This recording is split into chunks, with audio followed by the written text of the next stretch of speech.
Welcome to Two Guys Talking About. I'm Kevin. I'm Bill. We talk about a lot of stuff. Most of it's light, most of it's fun. Because of a lot of things going on in the news about mental health and unfortunately suicides and things like that, we thought we would devote a show to talk about mental illness. And at the end of today's show, we're going to actually list some resources that we're going to encourage you to reach out to, either for you or for somebody else. So look for that at the end. It seems to be when there's a tragedy that happens, school shooting, a celebrity that commits suicide or something like that, then it seems like mental health becomes the hot topic for a while.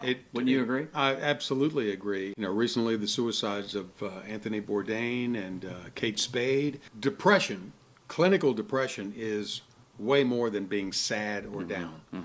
And there can be all kinds of reasons for that, genetically, biochemically, whatever it might be. And people feel sad, and it's not a case of, hey, snap out of it, count your blessings, you've got so much to be thankful for. That just, in many cases, doesn't work. Sometimes that does because you're just sad.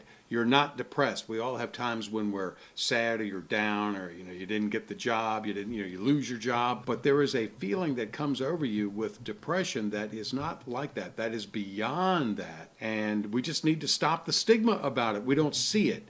You got a broken leg or something going on, and everybody's all sympathetic to you, and what can I do for you? Or they learn that you have cancer. You still may not be able to see it, but you can see the effects of the cancer. You see the weight loss or whatever. And we're very empathetic and sympathetic. Mental illness, because we can't see it, it's a scary thing, which it can be, certainly. Suicide, I've lost a former boss to it, a former radio co-worker to it, a former neighbor to it, a former classmate to it, almost lost a close relative to it. When I have seen pictures and I have been around people in a deep clinical depression, there is something to the cliche of the eyes are the window to the soul. And I have seen over and over somebody smiling like that.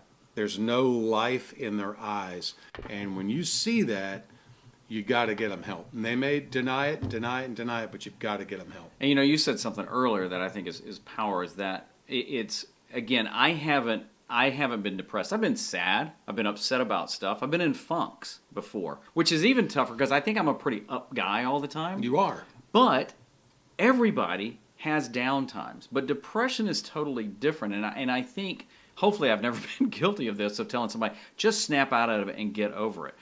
Because it's not that easy. It can be crippling. The last radio station I worked at in Nashville, there was an afternoon guy named Steve Henderson, and a super nice guy. In fact, he kind of became a mentor to me, and he had worked at another station, was just mega huge there, moved over, and he had just signed a six-figure deal to go syndicated. But behind the scenes, he was having family issues that I don't think anybody knew about. And he ended up driving to a park one night and shot himself and killed himself. Here's a guy that supposedly had everything going for him, but there was still something going on, so it can hit anybody. I think, unfortunately, when a celebrity that happens to, it gets raised to this level of awareness. And as sad as that is, there's still people just like you and me who face, sometimes folks can face demons and dark days. They just need extra help to get past something. And I think sometimes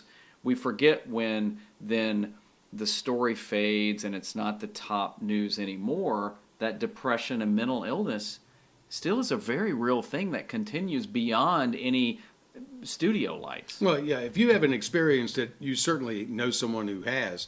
My personal experience was September 3rd of 2001, my dad died. And so, of course, I had the rest of that week off from work to funeral arrangements and stuff. The next week, we were set to go on vacation anyway. So at work, they said, go on to your vacation. The Tuesday of the week we were on vacation, I went out that morning, ran some errands, came back home. And I don't remember even how it unfolded now, whether our daughter called us or whether I just turned on the TV. That was the morning of 9/11.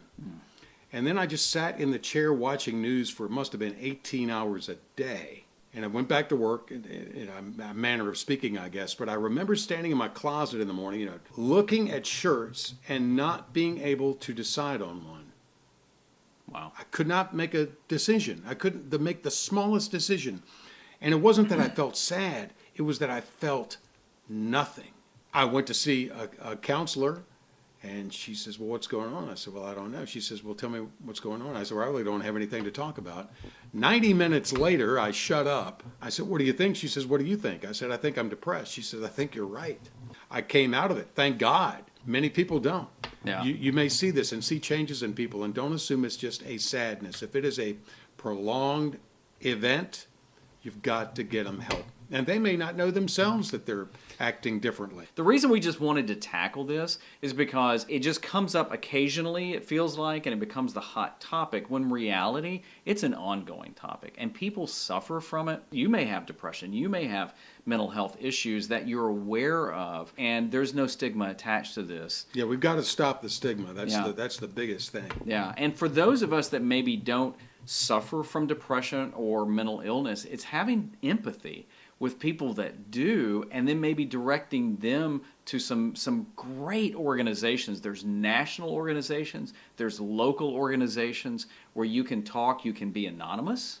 Yep. And just say, hey, I need help with this. There's no question. Again, build a team around you if you feel like that cloud is coming over you.